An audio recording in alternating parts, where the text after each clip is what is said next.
afternoon. Some quite sunny spells that will feel relatively pleasant into the afternoon across parts of England and Wales. But as I said, across the northwest, still a pretty damp, breezy and cloudy day. It's northwestern areas of Scotland that are going to see the worst of the rain through much of the day. But in any of that sunshine further south, it will feel pleasant. Highs of 13 or 14, possibly 15 degrees actually into Tuesday. Even milder into Wednesday, highs of 17 or 18 degrees are expected. But the north and west still seeing the worst of that rain, as it does remain quite damp and overcast. But across the south and east, a different story with lots more dry and sunny weather to come. Into Thursday and Friday, we see the return of rain a little more widely, a risk of showers and temperatures taking a little bit of a downturn. Bye-bye. Expect warm spells with the odd rude interruption. Box Boilers sponsors the weather on GB News.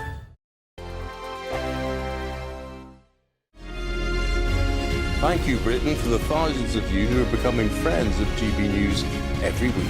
You're not only watching and listening to our programmes, you're becoming part of them too.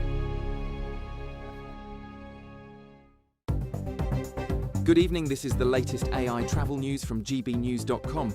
On the A90, there are southbound restrictions between Keithlock and Brecon for essential planned roadworks. On the M4 eastbound, expect heavy traffic on the off-slip at junction 32 for Corryton. On Northamptonshire's M1 southbound, a broken-down vehicle is blocking one lane on the exit slip at junction 40 in Wakefield. On the A419 southbound near Swindon, a road traffic collision has closed all lanes between the A417 and the A361 with long delays.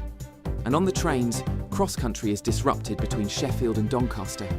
And Northern has disruption on some routes. For more travel news, go to gbnews.com. It's the final week to see how you could win £30,000 in tax-free cash. You wouldn't need to treat yourself to a holiday. There's also a terrific £10,000 to spend on a Riviera travel holiday of a lifetime for two. So whether you fancy a cruise or an escorted tour, you'll have over 30 worldwide destinations to choose from. But you have to hurry because time is ticking. For another chance to win, text WIN to 63225. One entry costs £2.50 plus one standard network rate message. Or text BONUS to 63225. 5 entries cost £5 plus one standard network rate message. Go to gbnews.com/win. Entries start at £2.50. Call 0903 686 3232. Calls cost £2.50 plus your network access charge. Or post your name and number to GB19 PO Box 8690 Derby DE1 9TT. UK only. Entrants must be 18 or over. Lines close at 4 p.m. on the 27th of February. Please check the closing time if listening or watching on demand. Good luck. From the school run to the home run, watch a new show for all of Britain. So he can say whatever he wants. A straight talking show where all voices are heard. And, you know, when are we going to stop talking about smashing the gangs and actually do it? With the stories that matter from every part of our country. There's a bit of a crash landing there for your Chancellor. Bold, fearless and standing up for you. That's me, Martin Daubney, 3 p.m. till 6 p.m, weekdays, here only on GB News. The People's Channel, Britain's news channel. Westminster's full of talk, but out here, it's the real world. Am I allowed to talk now? No, that's it. This is where it matters, real people and real lives. That's what politics is all about. In fact, has Trump made a good start? No. Straight answers, no spin, and just a couple of pints. How many fingers have I got up? About 10. So join me for Lee Anderson's Real World every Friday at 7 p.m, only on GB News. The People's Channel, Britain's news channel.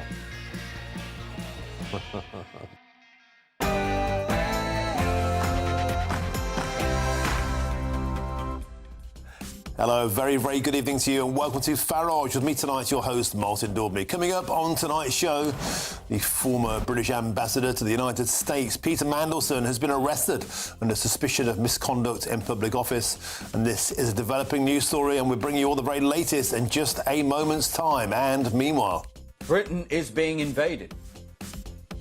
Hundreds of thousands of men continue to arrive on our beaches illegally. Today, Reform UK has announced its toughest migration plans yet, including an ICE-style immigration agency, as well as plans to ban visas from countries refusing to take back their own deportees. And also tonight, the British government are applying pressure on the President and the government of the Maldives to do everything within their power to stop me getting on that boat and going to the Chagos Islands. As Donald Trump dangles the sword of Damocles over the Prime Minister's Chagos surrender deal, it has emerged that ministers are concerned that Mauritius could now sue the UK for billions of pounds. That's all to come in tonight's show, but first, here's your latest news headlines with Katie Bowen.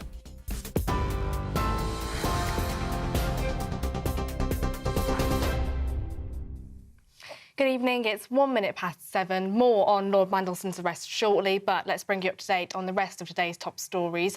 Australia's Prime Minister has written to Sir Keir Starmer to tell him he'd back any UK government plan to remove Andrew Mountbatten-Windsor from the line of royal succession. Anthony Albanese wrote in his letter to the Prime Minister that there must be a full, fair and proper investigation and that these are grave allegations and Australians take them seriously.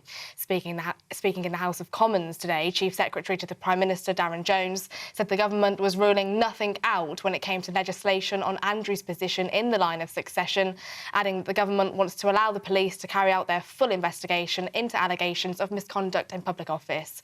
Andrew remains 8th in line to the throne despite being stripped of his titles, including Prince, in October last year, amid pressure over his ties to paedophile financier Jeffrey Epstein. Andrew has denied any wrongdoing over his links to the convicted sex offender. He has not directly responded to the latest allegations. The Prime Minister's ethics watchdog will investigate Cabinet Office Minister Josh Simons following allegations a prominent think tank which he ran before entering government paid for a probe into journalists. Sir Keir Starmer's ethics advisor, Sir Laurie Magnus, will now look into whether Mr Simons, who's the Labour MP for Makerfield, broke the ministerial code during his time at the Labour Together think tank. A separate investigation by the Cabinet Office's Propriety and Ethics team has cleared Mr Simons of wrongdoing. Mr Simons himself has also denied any wrongdoing. Another breaking story just coming in from the US. Nick Reiner, the son of Hollywood director Rob and his wife Michelle Reiner, has pleaded not guilty to murdering his parents. 32-year-old Nick Reiner appeared in a Los Angeles court charged with the death of his parents, who were found with multiple stab wounds in their home in December. Reiner, who is being held in custody, will next appear in court on the 29th of April. Back at home, the government has set out major changes to the system for children with special educational needs and disabilities across England. By 2035, EHCPs, that's Education, Health and Care Plans, will be reserved for only the most complex cases. Children who currently have an EHCP will keep them until they reach the next stage of their education, such as secondary school or sixth form. From 2029, children will be reassessed for EHCPs as they move on to the next stage of their learning. The UK is being invaded by migrants, Zia Youssef has said during his first speech as Reform UK's Home Affairs spokesman. Mr Youssef announced plans to deport all illegal migrants in the country. The party has also said it will impose visa freezes on Pakistan, Afghanistan and Syria if the countries refuse to take back migrants with no legal right to stay in Britain. Reform says it would expect to deport more than 600,000 people in its first term of government. Almost 200,000 people have broken into our country across the English Channel over the last 8 years. More than stormed the beaches of Normandy on D-Day. Make no mistake, as Home Secretary, I will end and indeed reverse this invasion. Because the patience of the British people is now exhausted. We're unwilling to accept that Britain's borders should be open and undefended. Unwilling to accept that Britain must surrender its sovereignty to foreign courts. And Her Majesty the Queen met with French rape survivor Giselle Pellicot at Clarence House today. Queen Camilla said she was left speechless after reading Miss Pellicot's new memoir, Hymn to Life. Writing to her last year, the Queen praised her extraordinary dignity and courage. Giselle Pellicot's ex-husband, Dominique Pellicot, was jailed for 20 years for drugging and raping her, allowing other men to rape her while she was unconscious, an abuse which lasted nearly a decade. The 73-year-old waived her right to anonymity, saying shame should fall on her abusers, not her. Those are the latest GB News headlines. Now it's back to Martin. Tune in to GB News Radio wherever you are. Online, on DAB digital radio, on TuneIn, on Radio Player, on Nation Player and on your smart speaker. Just say, play GB News.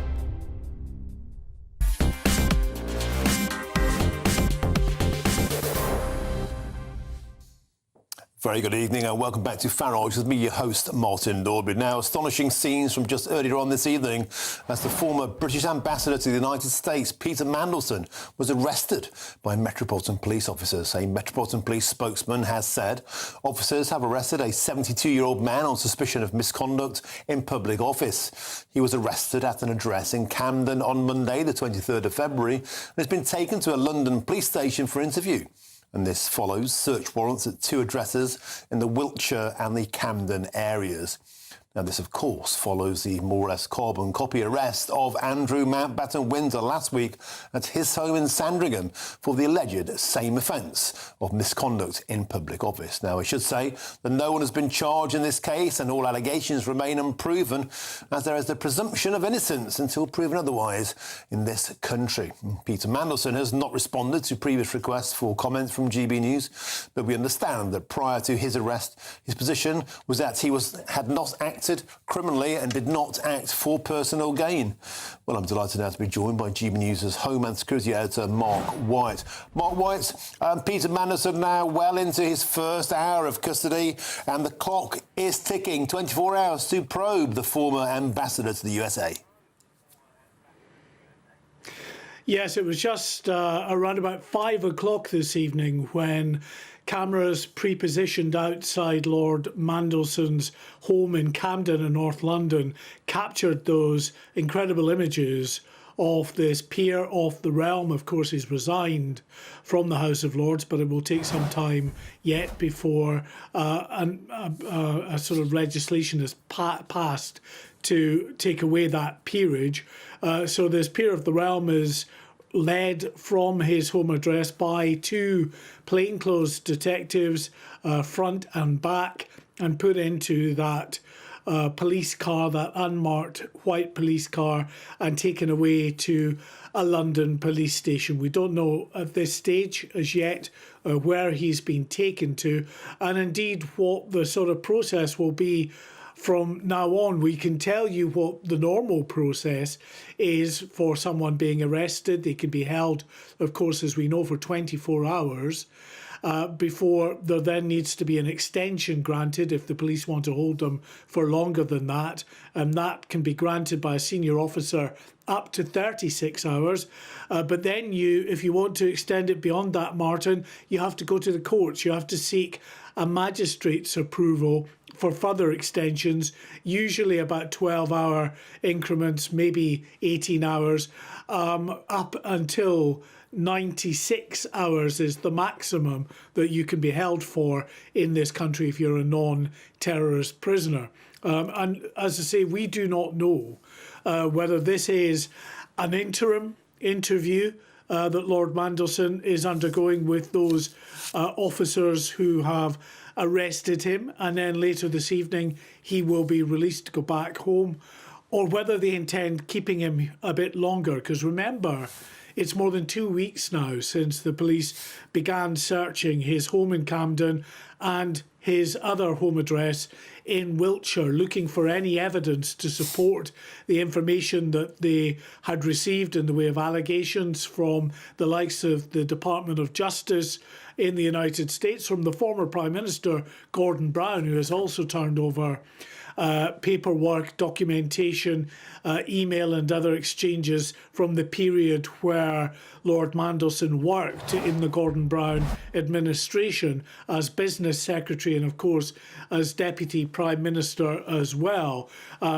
Gordon Brown is one of those individuals who has been pushing for a full-blown police investigation. Clearly, that has now led to this formal arrest. We think, still some time off from charges. We just don't know with this investigation, because so much of it is being conducted behind closed doors. So it may be that in the coming hours or days, there's a charge or charges to add to the arrest. Either way, Martin, the case is now active, and we have to be quite circumspect and careful in what we say about Peter Mandelson. And you know, you did in your introduction to me quite rightly point out the fact that we and other members of the media have been reaching out to Peter Mandelson for quite a number of days now, looking for any kind of comment. That's not been forthcoming, but he has previously denied any wrongdoing. I can say, though, that the investigation centres on allegations of misconduct in public office, and that is basically him being accused of leaking confidential government documents to the disgraced and now late financier Jeffrey Epstein, also producing or providing insider information is another allegation or set of allegations against Peter Mandelson, that he provided information to Jeffrey Epstein about a proposed €500 billion loan to the banking sector by the European Union, and various other claims that have been made and allegations that have been made that will now form the basis of the investigation going forward as the police try to gather as much information as they can. Thank you, Mark White, for an excellent summary as ever. Thank you very much indeed, my friend. Back to the studio to discuss this. I'm delighted to be joined by the former Conservative Attorney General, Sir Michael Ellis, as well as GB News' senior political commentator, Nigel Nelson. Gentlemen, welcome to the studio. Sir Michael, let's start with you. If anything here, there's a supreme sense of satisfaction that be you, Andrew, formerly known as a prince, or Lord Mandelson, a former ambassador, there is equity before the law. They're being questioned as if they were a commoner in a police cell somewhere in London tonight. Martin, I think that's absolutely right. We can be proud as a country, and there are very few countries in the world where this would happen, including Western democracies. There are 193 countries at the United Nations. I doubt there are more than 10 or 20 of those 193 where this sort of thing would happen, where the highest in the land are treated in the same way as anybody else. And that is something about which we can be proud. It is also the case, of course, that everyone is innocent until proven guilty under our system, a system that we exported around the world and that has worked very well for centuries. And we have to always bear that in mind. But here we have a recognition that, that it doesn't matter who you are, you will be treated in the same way as other people in society. We know, for example, that members of the royal family have been in trouble for speeding and motoring offences, outer members of the royal family over the last 20 or 30 years. A very, very different matter, of course, but Princess Anne, 25 years ago, was prosecuted in the Magistrates' Court under the Dangerous Dogs Act. But it sounds quite routine, but there are many countries in the world, including countries which have been affected by the Epstein files and allegations emanating from millions of documents there, where prominent people have not been dealt with, at least not so far, in the same way. So, Michael, I spoke with Dave McKelvey earlier on. He's the former Detective Chief Inspector, very, very familiar with these types of arrests and what happens next. And he pointed out something fascinating, and that was the timing of this arrest, quite late in the day. And during the questioning period, it's baked into that process that a detainee is allowed an 8-hour sleep. Yes. Which is 8 hours, of course, you lose to questioning. So they must have been serious about the moment they chose. It's difficult to know the rationale, but the police have important criteria that they have to follow in each and every case. I'm not talking now about this case, I'm talking generally about every case, whether they're arresting someone for shoplifting or for murder. And they look at their codes of practice, the Police and Criminal Evidence Act 1984, and the codes of practice that are attached to that act. Code G talks about arresting powers, and the police have to ensure that in every case it is a necessary thing for them to do. If there are alternatives, then they can do something different, and they should do something different. They've made a judgment in this case. Whether that's the correct judgment or not, we won't know until probably many months in the future, until these matters are explored. But the police know that whether it's a year from now or wherever, these matters will be examined in great detail. Okay, Nigel Nelson, a quick political reaction from you. This is a nightmare for Sir Keir Starmer. The scandal simply won't go away, and that's around his judgment, what he knew and when. Yeah, I mean, when it comes down to the judgment about originally appointing Peter Mandelson as ambassador, if we go back to that, I mean, the majority of commentators, including me, thought it was a risky appointment, but probably a positive one, given Peter Mandelson's experience and the way he could deal with the Trump White House. Now, obviously, the question comes down to whether or not Keir Starmer knew more than we did back then. And we're going to find out when the documents around the appointment are published probably next week. OK, thank you very, very much indeed, Nigel and Sir Michael. Now, just a quick reminder that Lord Mandelson has not responded to previous requests for comment from GB News, but we understand that prior to his arrest, his position was that he had not acted criminally and did not act for personal gain. Thank you, Nigel. Thank you, Sir Michael. Coming up in just a moment's time. Britain is being invaded. Hundreds of thousands of men continue to arrive on our beaches illegally. Yes, today, Reform UK has announced its toughest migration plans yet, including an ICE-style immigration agency, as well as plans to ban visas from countries who simply refuse to take back deportees or criminals. That's next.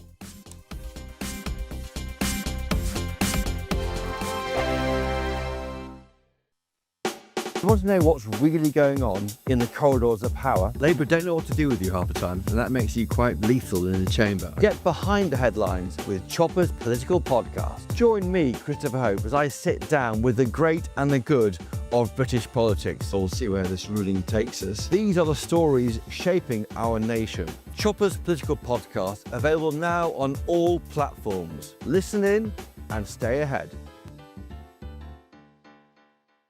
This is GB News, Britain's news channel. Who do we support? Tottenham. Tottenham Hotspur. So you got a new manager today. I had a very bad day and I thought to myself, if I can't make this possible, which is going to take a lot to do so, I would just love to make his dream come true. And I put a post out on X. His favourite player, James Mandelson, he messaged me and arranged that, and we met him 2 days ago. I mean, isn't that wonderful? He is. And you must see the best side of people, whatever. And we haven't really touched upon how bad it is, but basically, without this American operation, life wouldn't be much to look forward to, would it? No, so without the operation, he's going to get worse than what he is now. You know, he's going to lose a lot of functions. He's going to have a feeding tube. He won't be able to eat anymore, and he really loves his cake, like he loves pudding. Like your swing, Harley. And nice. He'll probably have to have a tracheostomy. He won't be able to speak anymore. So it's bad. It is bad, and I, you know, we don't say a lot of things to him, certain things. Yeah. But he knows, you know. Look, he can really move there, can't he? He can't dance anymore, though. People keep saying, let's get Harley dancing again. I'd love to see that again, him with his little brother. He's already lost so much, and I don't want him to lose any more. But without this surgery, he's going to lose so much more, and then at the end of it, his life in total will be gone. £2.5 million. How much have you got? I think we was at about 170k yesterday. We're so far off, and we've been given the timeline of late spring. Like, we haven't been given long at all to raise these funds. The People's Channel. Decisions made in Washington aren't just shaping America, they're shaping Britain too. From migration to global security, from crime to health. Whatever happens in the White House today will be felt in your town or city tomorrow. That's why The Late Show is live from Washington, D.C. Cutting through the politics to show you what it all means for Britain. The Late Show live every night at midnight. Only on GB News, Britain's news channel.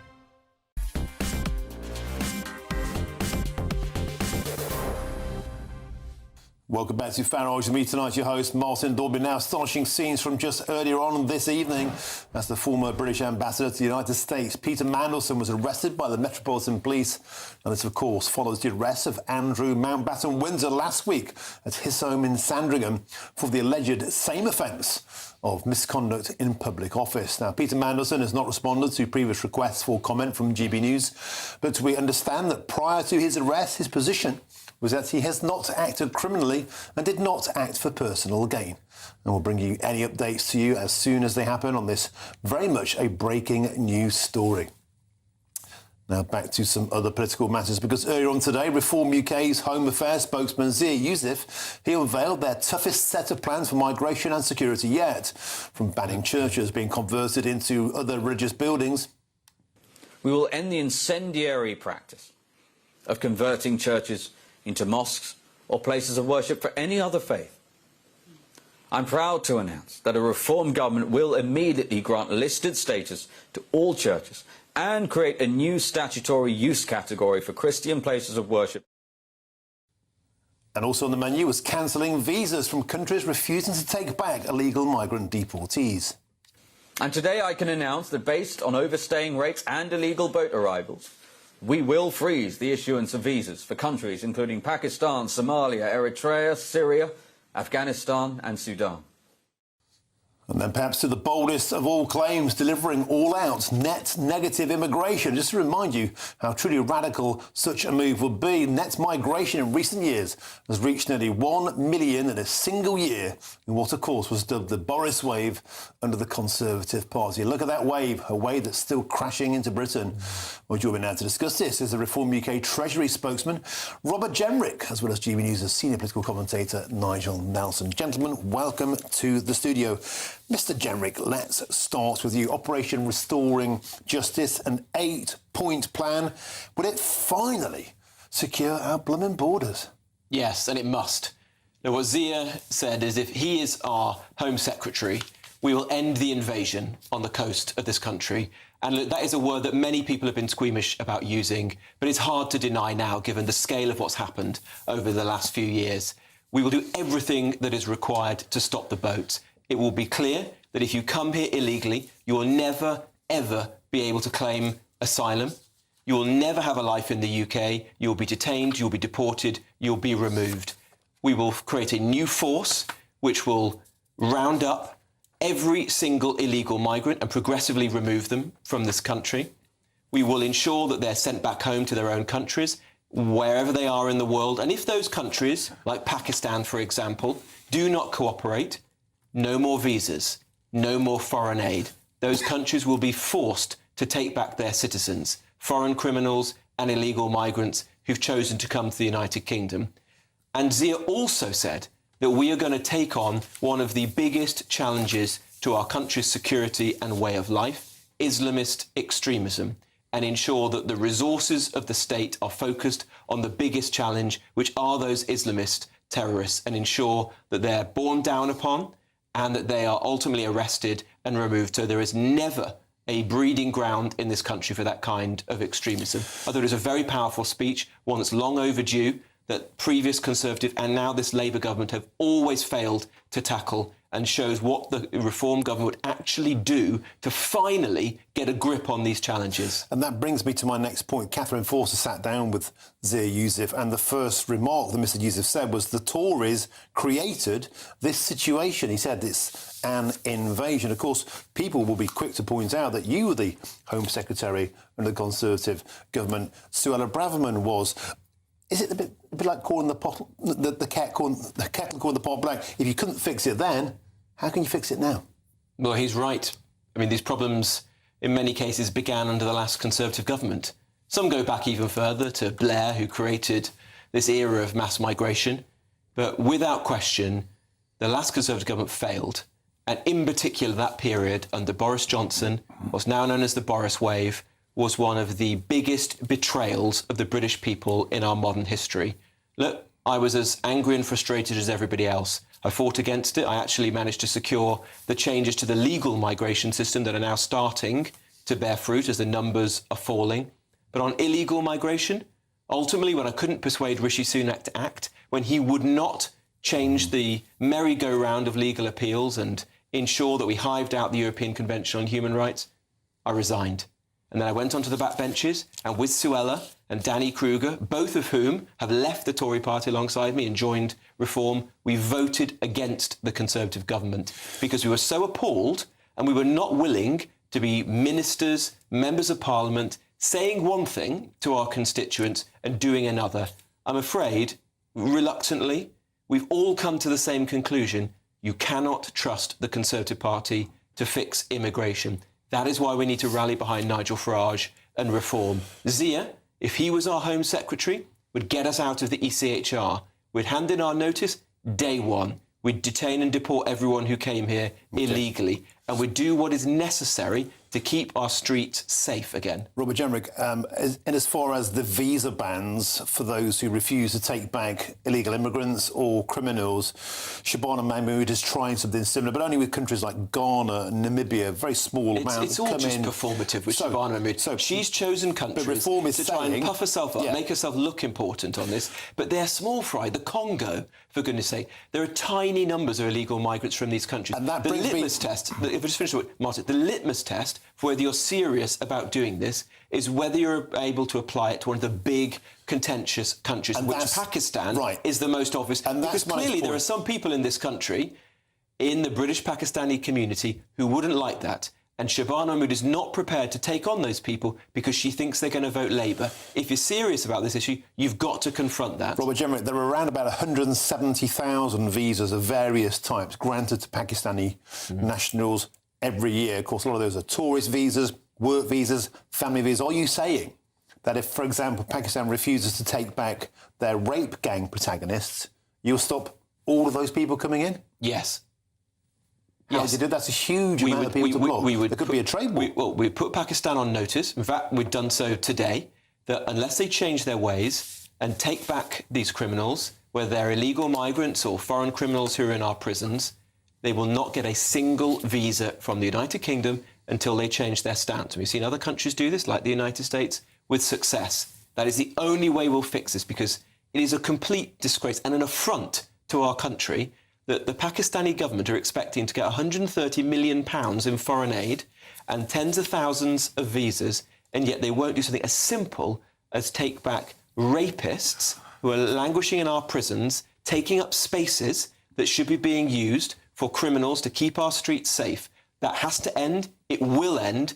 And we know that Zia and Nigel, as our Prime Minister, have got the courage to actually do what previous Prime Ministers were not prepared to do. Back in the real world, the one thing that's necessary is you have to negotiate these things with other governments. I mean, you mentioned Pakistan. Shabana Mahmood is already tackling Pakistan at the moment by telling their students who overstay that they will be deported and they can't claim asylum. I understand your point about visas. I understand your point about foreign aid. The point is you still have to negotiate it. It's not something that can simply be done. And if it could simply be done, it would have been. No, I disagree with that. Look, I've seen what it's like on the inside. And the problem is, even if you have a Home Secretary or an Immigration Minister who means business and wants to get this resolved, if you've got a Foreign Secretary and a Prime Minister who are not prepared to do the toughest things, it will never happen. And that's exactly what occurred under the last Conservative government. The British people's patience has snapped on this issue. So it's no good just having some polite conversations with the likes of Pakistan. They've got to know we now mean business. And that means you can kiss goodbye to visas. It ain't happening unless you take back those people. The last I heard from Pakistan was they were arguing over a handful of rape gang perpetrators and saying that they'd only take them back if we allowed one of their dodgy airlines to resume flights to the UK, an airline that had issues with its safety. No, enough of this. Complete nonsense. Put the interests of the British people first and use all the levers of the British state. We are not a weak country. We've just got to have the courage to use the powers that we have and put some pressure on countries like Pakistan for once. Robert Jenrick, superb. Thank you very much for joining us tonight in Westminster. Nigel Nelson, excellent as ever, my friend. Now, moving on, the former British ambassador to the United States, Peter Mandelson, has been arrested under suspicion of misconduct in public office, and this is a developing story. I'll bring you all the very latest on this in just a moment's time. See you soon.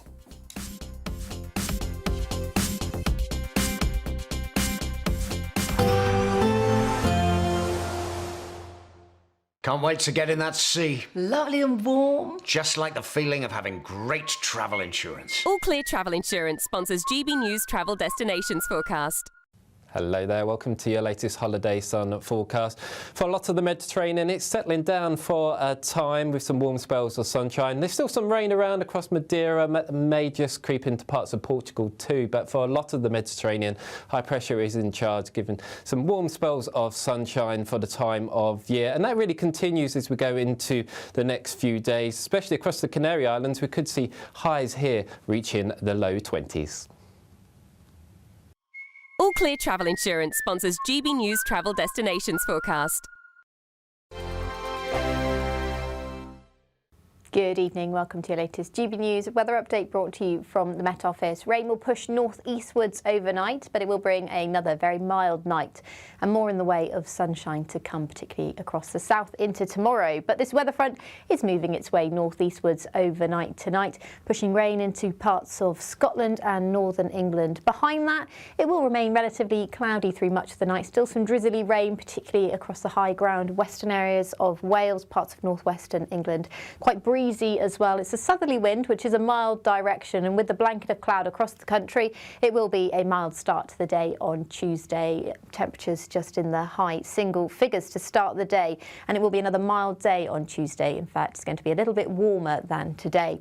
Still quite cloudy though, with some rain around first thing across parts of Scotland, and it will remain relatively cloudy and damp for northwestern areas through much of the day. Northern Ireland seeing some drizzly rain. It's most likely coastal areas across the high ground as well. Low levels will see very little in the way of rain from this weather front. Some clear skies to start the day for central and eastern areas of England, and there'll be more of that to come into the afternoon. Some quite sunny spells that will feel relatively pleasant into the afternoon across parts of England and Wales. But as I said, across the northwest, still a pretty damp, breezy and cloudy day. It's northwestern areas of Scotland that are going to see the worst of the rain through much of the day. But in any of that sunshine further south, it will feel pleasant. Highs of 13 or 14, possibly 15 degrees actually into Tuesday. Even milder into Wednesday, highs of 17 or 18 degrees are expected. But the north and west still seeing the worst of that rain, as it does remain quite damp and overcast. But across the south and east, a different story with lots more dry and sunny weather to come. Into Thursday and Friday, we see the return of rain a little more widely, a risk of showers and temperatures taking a little bit of a downturn. Bye-bye. Exciting news. Every Friday, my Patrick Christie's Tonight Show is going to have a twist to it. We're welcoming some special guests. You. That's right, on Fridays I'm going to be doing my show in front of a live studio audience, because this show is about you and what you have to say. It's going to be the same big debates, same big topics, same big opinions. But every Friday night at 9 p.m, you are invited to come on down to Patrick Christie's Tonight to be a part of the action. Only on GB News, the People's Channel, Britain's news channel.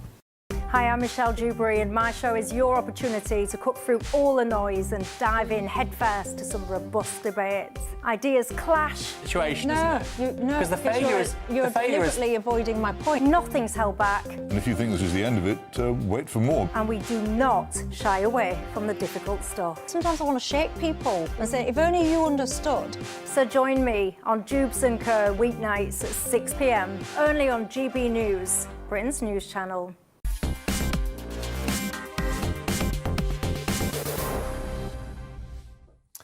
Welcome back to Farage, with me, your host, Martin Daubry. Now, astonishing scenes from just earlier on this evening, around about 5 p.m, as the former British ambassador to the United States, Peter Mandelson, was arrested by the Metropolitan Police at his home there, as you can see, in Camden. Now, this, of course, follows the arrest of Andrew Mountbatten-Windsor last week at his home in Sandringham for the same alleged offence of misconduct in public office. Now, I should say that no one has been charged in this case, and Lord Mandelson has previously denied all wrongdoing, and all allegations remain unproven, as there is the presumption of innocence until proven otherwise. And we'll bring you any updates to you as this happens throughout the rest of the show.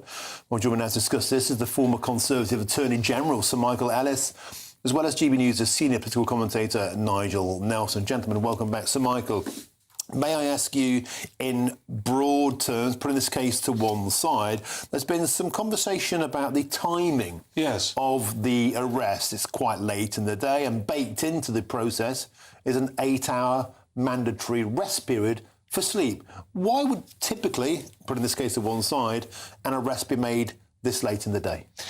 Well, Martin, the police have to think very carefully about their movements here, and they have to do that in every case, not just in the case of a prominent person where the media, the eyes of the world are looking at them, because later they could be asked to account for this, and they probably will be asked to account for every step they take.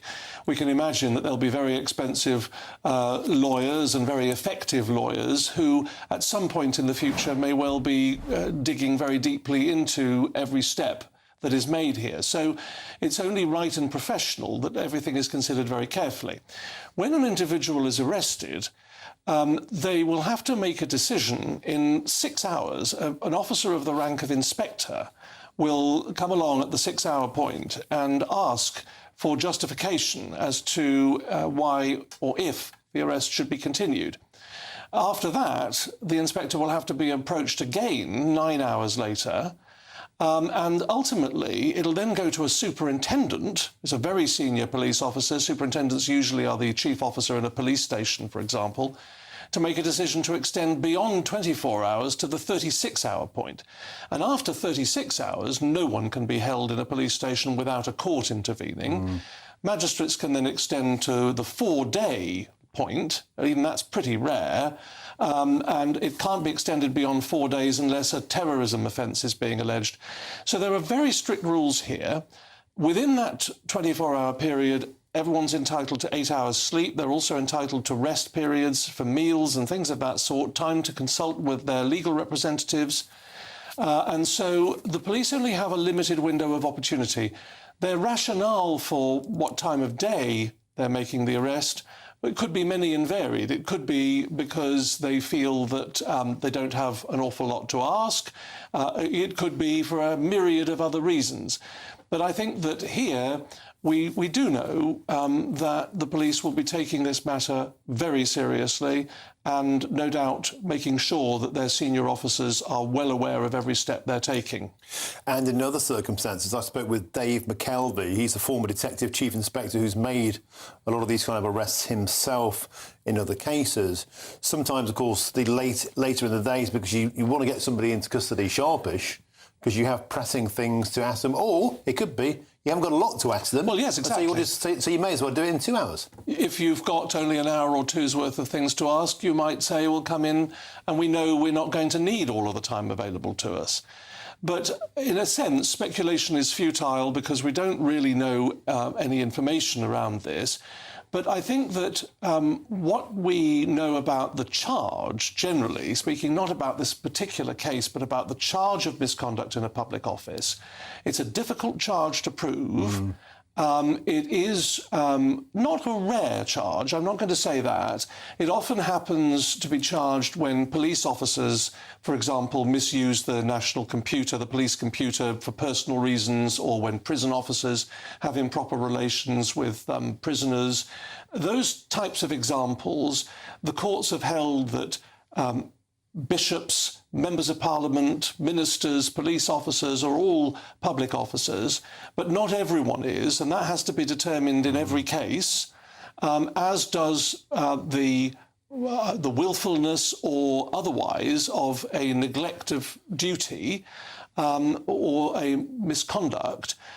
And whether the degree of that misconduct that is being alleged is enough. So there's a lot of complicated rationales here before anyone can prove a charge, if a charge is ever made.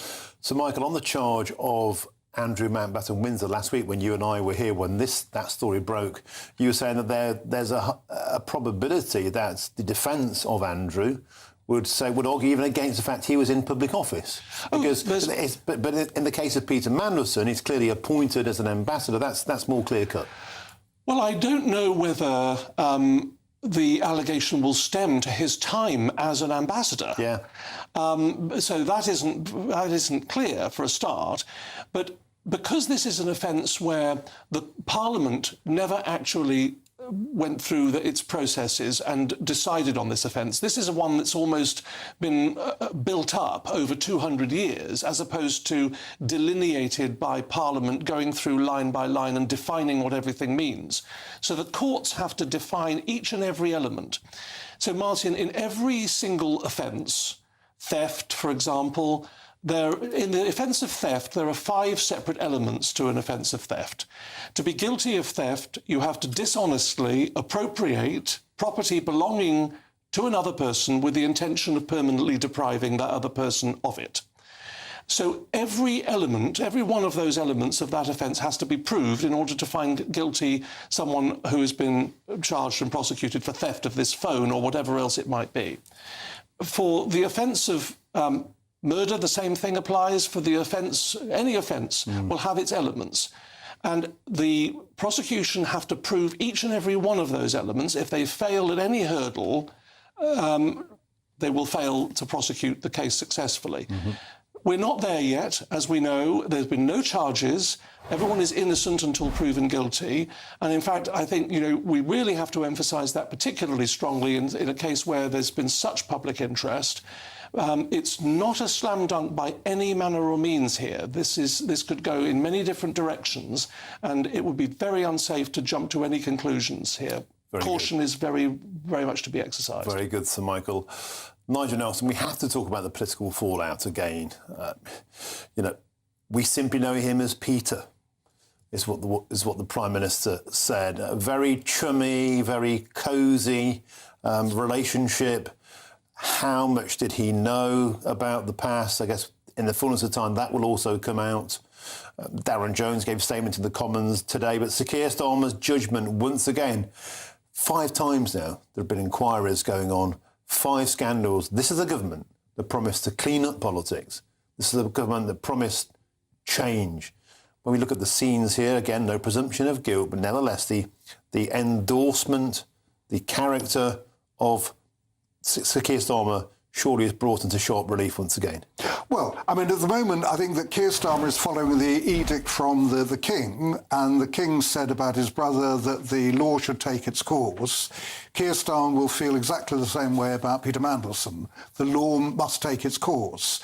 As far as the fallout from this, people making their own judgments. Should Peter Mandelson have been excluded purely because he knew Jeffrey Epstein, or does it need something more to have done that? Those are the kind of questions going around. We will get a better idea once we've seen the documents surrounding that appointment. OK, thank you very much, Nigel Nelson and Sir Michael Ellis. It was a pleasure. Now, just a reminder, Lord Mandelson has not responded to previous requests for comments from GB News, but we understand that prior to his arrest, his position was that he has not acted criminally and did not act for personal gain. Thank you very much to my panel, and coming up in just a moment's time. The British government are applying pressure on the President and the government of the Maldives to do everything within their power to stop me getting on that boat and going to the Chagos Islands. Yes, as Donald Trump dangles the sword of Damocles over the Prime Minister's Chagos surrender deal, it's emerged that ministers are concerned that Mauritius could still sue the UK for billions of pounds. Is this the worst deal in history? That's next.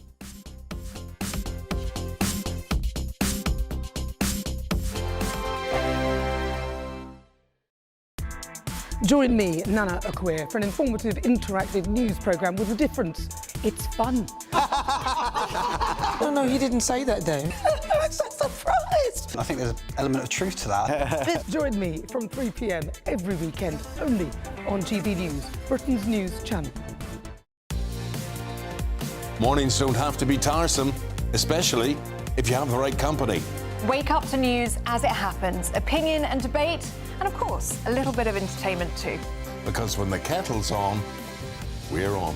That's Breakfast on GB News, a show worth waking up for. Every morning from 6 a.m. Only on the People's Channel, Britain's news channel. We'll spread the news, you spread the word. From the school run to the home run, watch a new show for all of Britain. So he can say whatever he wants. A straight-talking show where all voices are heard.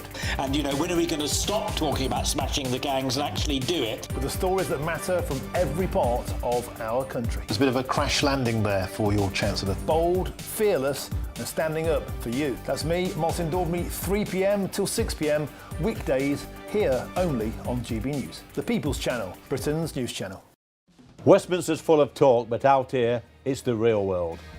Am I allowed to talk then? No, that's it. This is where it matters, real people and real lives. That's what politics is all about. In fact, has Trump made a good start?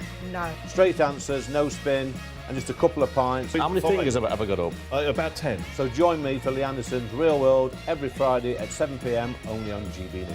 The People's Channel, Britain's news channel. You want to know what's really going on in the corridors of power? Labour don't know what to do with you half the time, and that makes you quite lethal in the chamber. Get behind the headlines with Chopper's Political Podcast. Join me, Christopher Hope, as I sit down with the great and the good of British politics. We'll see where this ruling takes us. These are the stories shaping our nation. Chopper's Political Podcast, available now on all platforms. Listen in and stay ahead. Britain deserves a newsroom that puts the facts and your voice first. Well, and that's what you get on GB News. Lively debates, lively conversation. And we're not afraid to hold power to account. And each other. So join me, Andrew Pearce. And me, Miriam Cates, for Britain's Newsroom, weekdays from 9:30 on GB News. At GB News, we love to hear from you, our loyal community. So drop us a line at gbnews.com/yoursay. There, you can talk to each other and also to the presenters live on air. gbnews.com/yoursay, because GB News is your channel, Britain's news channel.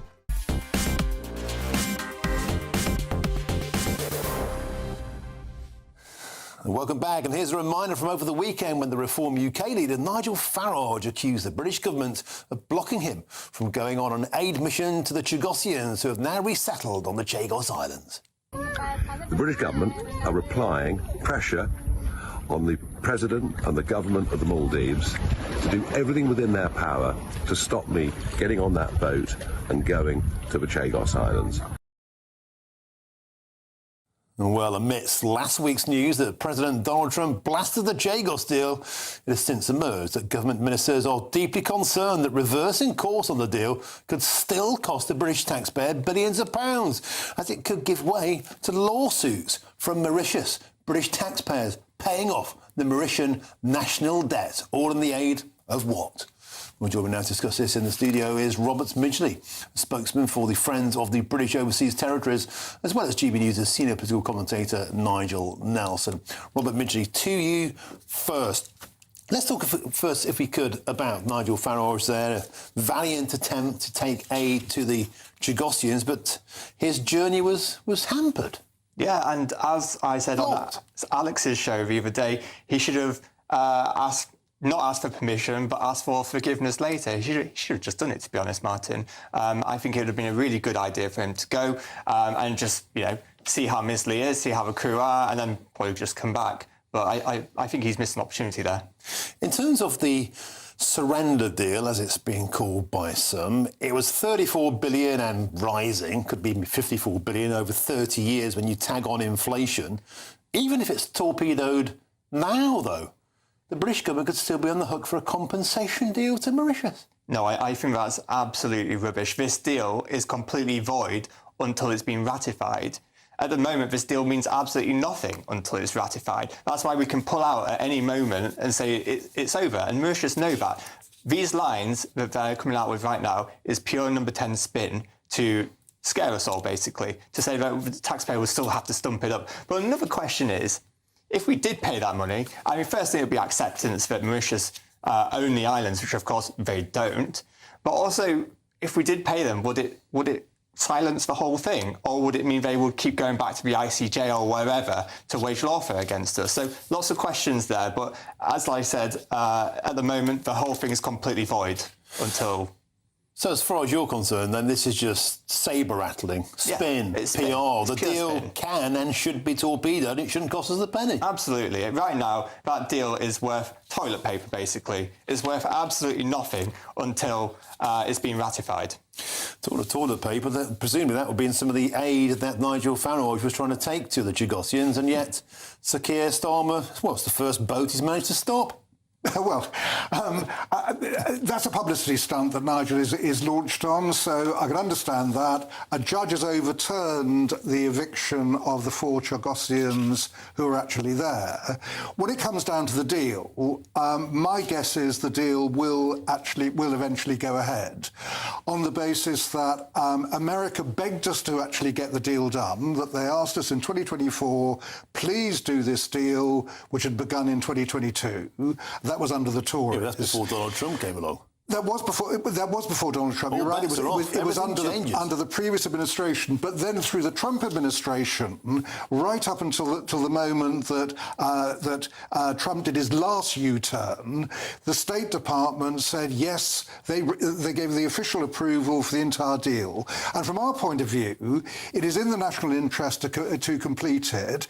If we hadn't gone down this route, what would have happened, for instance, if the Americans had decided to move in and do a deal with Mauritius, let alone China? We'd have ended up losing. It didn't happen, but what if they had done that? They're not going to lose Diego Garcia, whatever happens. So if they'd done a deal, we'd have been locked out of one of the best military bases in the world, and that wouldn't be in the British national interest. But we could have kept the deal that we already have, and none of this nonsense would be happening. No, that's absolutely correct. And may I just ask you as well, what is the threat to Diego Garcia? Because the past few weeks we've been actively debunking all the legal threats, and we cannot see where that legal threat is now coming from. We're seeing that the basis of the deal doesn't exist anymore. The threat can't come from ITLOS, it can't come from the ITU, it can't come through the ICJ. So we struggle to see now where that threat is coming from that would make us do the deal to start with. Well, everyone seemed to agree right from the beginning that what were non-binding judgments from those various courts were going to turn into binding ones. How? Had that happened, we were talking about Mauritius legally owning the Chagos Islands. Then you have the problem of China. I want to ask you, Nigel Nelson, and I asked this to Mr. Mandrid the other evening when I had him on the show. I said, if Sir Keir Starmer sends in the British Army and drags a Chagosian, a man of colour, from his own homeland, the Labour Party would look like the precise thing they're accusing their opponents of being. They look like they're racists. They look like it would be something out of Roots, Kunta Kinte. It's a terrible, terrible look to be dragging a man off his own island and never once given them a say in their own sovereignty. I agree totally. It would have been an awful look to actually have done that. A judge intervened and said that shouldn't happen, and so those 4 Chagosians can stay put. They're no danger to Diego Garcia. They're 120 miles away from there. One of the reasons the judge decided that they should stay. So from that point of view, that argument is now over. OK, Robert, final word to you. Is this deal dead in the water? Will the Chagos deal be sunk? I mean, just on that point, if the army did drag him away, it would be a crime against humanity and we can sue. So I don't think they're going to do that anytime soon. Can it be sunk? It's a timing issue now because it's gone back into Parliament. It isn't billed to go back into the Lords. But look at parliamentary time. We're running down the clock to prorogation to the King's speech after elections. Robert Midgley, thank you very much. Nigel Nelson, superb. Now, coming, of course, next is State of the Nation with Sir Jacob Rees-Mogg. Sir Jacob, what's on your menu, sir? Well, that's a very good question. I would like to have on my menu what everybody's talking about, what everybody is interested in, what is across the news at the moment. But the sub judice rules come into effect, and it's now very difficult to talk about what we're interested in. So I'm going to talk about why we are banning free speech in this country, which applies, it seems, to everybody other than Prince Andrew, where it's open season. And it seems to be quite disgraceful that we have such anti-free speech laws. So Jacob Rees-Mogg is up next. Superb stuff. Thank you very much. I'll be back tomorrow 3 p.m. State of the Nation is up next. Have a fantastic evening.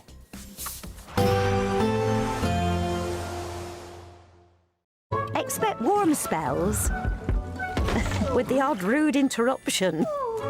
Boxed Boilers sponsors the weather on GB News. Good evening, welcome to your latest GB News weather update brought to you from the Met Office. Rain will push north-eastwards overnight, but it will bring another very mild night and more in the way of sunshine to come, particularly across the south into tomorrow. But this weather front is moving its way north-eastwards overnight tonight, pushing rain into parts of Scotland and northern England. Behind that, it will remain relatively cloudy through much of the night. Still some drizzly rain, particularly across the high ground, western areas of Wales, parts of northwestern England.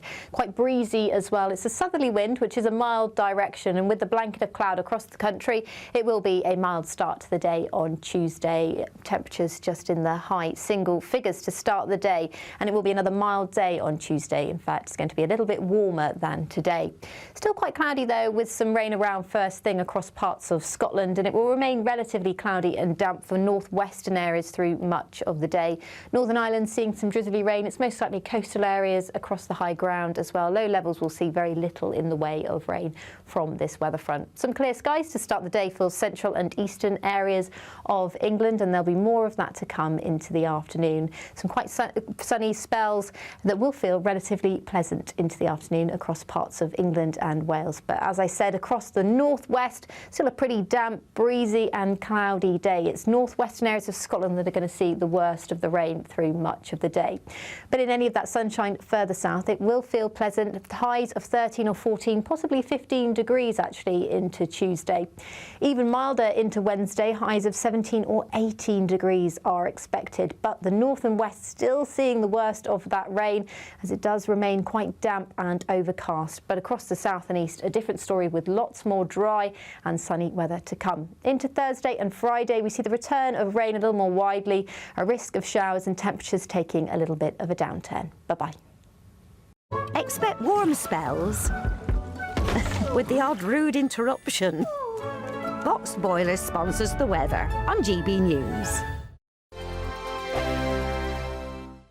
It's the final week to see how you could win £30,000 in tax-free cash. You wouldn't need to treat yourself to a holiday. There's also a terrific £10,000 to spend on a Riviera travel holiday of a lifetime for two. So whether you fancy a cruise or an escorted tour, you'll have over 30 worldwide destinations to choose from. But you have to hurry because time is ticking. For another chance to win, text WIN to 63225. One entry costs £2.50 plus one standard network rate message. Or text BONUS to 63225. 5 entries cost £5 plus one standard network rate message. Go to gbnews.com/win. Entries start at £2.50. Call 0903 686 3232. Calls cost £2.50 plus your network access charge. Or post your name and number to GB19 PO Box 8690 Derby DE1 9TT. UK only. Entrance must be 18 or over. Lines close at 4 p.m. on the 27th of February.